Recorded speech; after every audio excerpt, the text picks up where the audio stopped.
कि देखी ननद मरेली ताना निकला के ना घर के खाना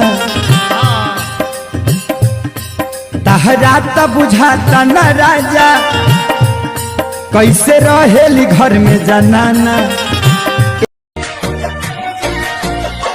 उनको मुझसे भी बेहतर सनम चाहिए भरी महफिल में बोले चले जाइए दिल खिलौना समझ कर। गूगल बता दो खुश रहने की दवाई बहुत रुलाती है उस बेवफा की बेवफाई।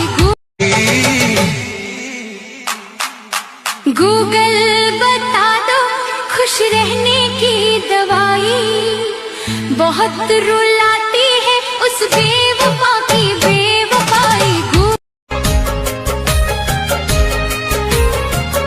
दोस्त ना तोहार ऊपर वाला सब करावेले और कबो हंसावेले कबो रोआवेले। तो चले रही जे सपना भाई नहीं पूरा अपना प्यार के कहानी।